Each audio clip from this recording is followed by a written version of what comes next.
Hi friends, ನಮಸ್ತೆ. ಎಲ್ರಿಗೂ ವಿಜೀಸ್ ಕಿಚನ್ಗೆ ಸ್ವಾಗತ. ನಾನಿವತ್ತು ಮಶ್ರೂಮ್ ಮಸಾಲ ಮಾಡ್ತಿದ್ದೀನಿ. ಒಳ್ಳೆ ಟೇಸ್ಟ್ ಇರುತ್ತೆ. ನೀವು ಯಾವತ್ತೂ ಮಾಡಿಲ್ಲ ಅಂದರೆ ಒಂದ್ಸಲ ಟ್ರೈ ಮಾಡಿ ನೋಡಿ. ಹೀಗೆ ತುಂಬ ಟೇಸ್ಟಿಯಾಗಿ ಬರುತ್ತೆ. ಅನ್ನ, ಮುದ್ದೆ, ಚಪಾತಿ, ರೋಟಿ, ಪೂರಿ, ಇಡ್ಲಿ ಎಲ್ಲದ್ರ ಜೊತೆ ಮಸ್ತ್ ಕಾಂಬಿನೇಷನ್ನು. ಮತ್ತೆ ತಿನ್ನಬೇಕು ಅನ್ನೋಷ್ಟು ಟೇಸ್ಟ್ ಇರುತ್ತೆ.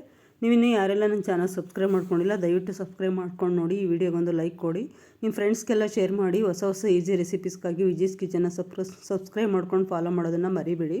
ನಿಮ್ಮ ಅನಿಸಿಕೆ, ಅಭಿಪ್ರಾಯಗಳು, ಸಲಹೆ ಸೂಚನೆಗಳು ಏನೇ ಇದ್ದರೂ ಕಮೆಂಟ್ ಬಾಕ್ಸಲ್ಲಿ ಹಾಕಿ. ಮತ್ತು ನಾನಿವಾಗ ಮಶ್ರೂಮ್ ಮಸಾಲ ಮಾಡೋದು ಹೇಗೆ ಅಂತ ನೋಡ್ಕೊಂಬರೋಣ. 2 ಪ್ಯಾಕೆಟ್ ಮಶ್ರೂಮ್ ತೊಗೊಂಡು ನೀಟಾಗಿ ತೊಳ್ಕೊಂಡು ಒಂದು 4 ಭಾಗ ಮಾಡಿ ಕಟ್ ಮಾಡಿ ಇಟ್ಕೊಂಡಿದ್ದೀನಿ.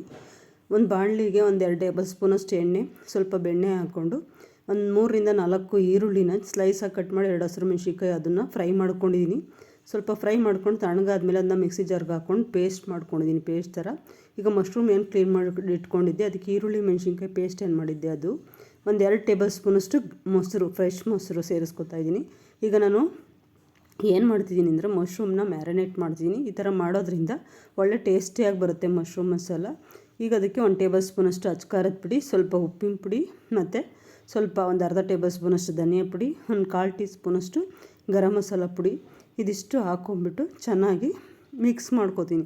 ಮಿಕ್ಸ್ ಮಾಡಿ ಇದನ್ನು ಮ್ಯಾರಿನೇಟ್ ಮಾಡಿ ಒಂದು 10 ನಿಮಿಷ ಎತ್ತಿಟ್ಬಿಡಬೇಕು. ಈ ಥರ ಮಾಡೋದ್ರಿಂದ ನಿಮಗೆ ಮಸಾಲ ಎಲ್ಲ ಮಶ್ರೂಮಲ್ಲಿ ಚೆನ್ನಾಗಿ ಹಿಡಿದಿರುತ್ತೆ, ತುಂಬ ಟೇಸ್ಟಿಯಾಗಿ ಬರುತ್ತೆ. ಉಪ್ಪು ಕೂಡ ಈಗಲೇ ಸ್ವಲ್ಪ ಸೇರಿಸೋದ್ರಿಂದ ಉಪ್ಪು ಖಾರ ಎಲ್ಲ ಚೆನ್ನಾಗಿ ಹಿಡಿಯುತ್ತೆ. ನೀವು ಮಸಾಲ ಮಾಡಿದಾಗ ಅದು ತಿನ್ನೋಕ್ಕೆ ಒಳ್ಳೆ ರುಚಿಯಾಗಿರುತ್ತೆ ಬಾಯಲ್ಲಿ. ಈಗ ನಾನು ಈರುಳ್ಳಿ ಏನು ಪೇಸ್ಟ್ ಮಾಡ್ಕೊಂಡಿದ್ದೆ ಅದೇ ಮಿಕ್ಸಿ ಜಾರ್ಗೆ ಟೊಮೊಟೊ, 1 ಇಂಚಷ್ಟು ಶುಂಠಿ ಮತ್ತು ಒಂದು 10 ಗಡ್ಡೆ ಬೆಳ್ಳುಳ್ಳಿನ ಬಿಡಿಸಿ ಸೇರಿಸ್ಕೊತಿದ್ದೀನಿ. ಸೇರಿಸ್ಕೊಂಡು ಅದಕ್ಕೆ ಒಂದು 6 ಗೋಡಂಬಿ ಒಂದು 10 ನಿಮಿಷ ಮುಂಚೆನೇ, ಒಂದು 10 ನಿಮಿಷ 1/4 ಗಂಟೆ ಮುಂಚೆನೇ ನೆನೆಸಿಟ್ಟಿದ್ದೆ. ಅದನ್ನ ನೀರು ಸಮೇತ ಸೇರಿಸ್ಕೊಂಡಿದ್ದೀನಿ. 1 ಹಿಡಿ ಕೊತ್ತಂಬರಿ ಮತ್ತು 1 ಹಿಡಿ ಪುದೀನ ನೀಟಾಗಿ ಬಿಡಿಸಿ ತೊಳೆದಿಟ್ಕೊಂಡಿರೋಂಥ ಕೊತ್ತಂಬರಿ ಪುದೀನ ಸೇರಿಸ್ಕೊತಾ ಇದ್ದೀನಿ. ಸೇರಿಸ್ಕೊಂಡು ಇದನ್ನ ಚೆನ್ನಾಗಿ ನೀಟಾಗಿ ಪ್ಯೂರಿ ಮಾಡ್ಕೋತೀನಿ.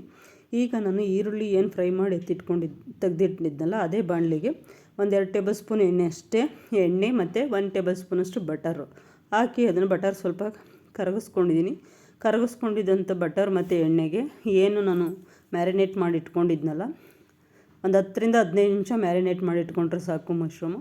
ಆ ಮಶ್ರೂಮ್ನ ಇದಕ್ಕೆ ಸೇರಿಸ್ಕೊಂಡು ಚೆನ್ನಾಗಿ ಫ್ರೈ ಮಾಡ್ಕೊತಿದ್ದೀನಿ. ಬಟರ್ ಹಾಕೋದ್ರಿಂದ ಒಳ್ಳೆ ಟೇಸ್ಟ್ ಕೊಡುತ್ತೆ ನಿಮಗೆ. ಈಗ ಒಂದು ಹಸಿರು ಮೆಣಸಿನ್ಕಾಯಿ ಸೇರಿಸ್ಕೊಂಡಿದ್ದೀನಿ. ಇದಕ್ಕೆ ಸೇರಿಸ್ಕೊಂಡು ಚೆನ್ನಾಗಿ ಫ್ರೈ ಮಾಡ್ಕೋಬೇಕು. ಒಂದು 5 ನಿಮಿಷ ಬೆಣ್ಣೆ ಮತ್ತು ಎಣ್ಣೆಲಿ ಅದು ಫ್ರೈ ಆದಮೇಲೆ ನಾವು ಏನು ಮಸಾಲ ರುಬ್ಬಿಟ್ಕೊಂಡಿದ್ದೀವಿ, ಹಸಿ ಮಸಾಲ, ಅದನ್ನು ಅದಕ್ಕೆ ಹಾಕಿ ಚೆನ್ನಾಗಿ ಫ್ರೈ ಮಾಡ್ಕೋಬೇಕು.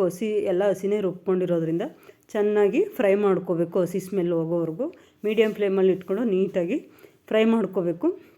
ಮ್ಯಾರಿನೇಟ್ ಮಾಡೋಕ್ಕೆ ಮಸಾಲ ಹಾಕ್ಕೊಂಡಿದ್ವಲ್ಲ, ಈಗ ಇದಕ್ಕೆ 1 ಟೇಬಲ್ ಸ್ಪೂನಷ್ಟು ಅಚ್ಕಾರದ ಪುಡಿ, ಒಂದು ಅರ್ಧ ಟೇಬಲ್ ಸ್ಪೂನಷ್ಟು ಧನಿಯಾ ಪುಡಿ ಮತ್ತು ಒಂದು 1/4 ಟೀ ಸ್ಪೂನಷ್ಟು ಗರಂ ಮಸಾಲ ಸ್ವಲ್ಪನೇ ಸೇರಿಸ್ಕೊಂಡಿದ್ದೀನಿ. ಮ್ಯಾರಿನೇಟ್ ಮಾಡುವಾಗ ಸ್ವಲ್ಪ ಕಡಿಮೆ ಆಗಿದೆ. ಈಗ ಮಸಾಲ ಸ್ವಲ್ಪ ಜಾಸ್ತಿ ಮಾಡ್ಕೋತೀವಲ್ಲ, ಹಂಗಾಗಿ ಇನ್ನು ಸ್ವಲ್ಪ ಸೇರಿಸ್ಕೊಂಡು ಅದನ್ನ ಚೆನ್ನಾಗಿ ಮಿಕ್ಸ್ ಮಾಡ್ಕೋತಿದ್ದೀನಿ. ಒಂದು ಹಸಿರು ಮೆಣಸಿನ್ಕಾಯಿ ಸೀಳಿದಕ್ಕೆ ಹಾಕ್ಕೊಂಡಿರೋದು ಸುಮ್ಮನೆ ಫ್ಲೇವರ್ಗೆ, ಅಷ್ಟು ಅದು ಖಾರಕ್ಕಲ್ಲ.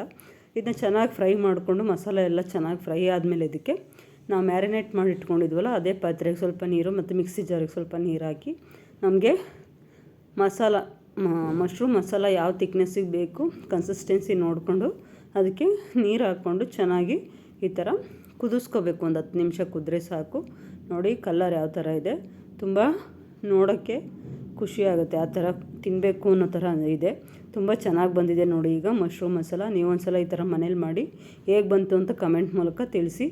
ಸಬ್ಸ್ಕ್ರೈಬ್ ಮಾಡ್ಕೊಂಡು ಫಾಲೋ ಮಾಡೋದಂತೂ ಮರಿಬೇಡಿ. ಈ ವಿಡಿಯೋ ನೋಡಿದ್ದಕ್ಕಾಗಿ ನಿಮ್ಮೆಲ್ಲರಿಗೂ ಧನ್ಯವಾದಗಳು ಫ್ರೆಂಡ್ಸ್.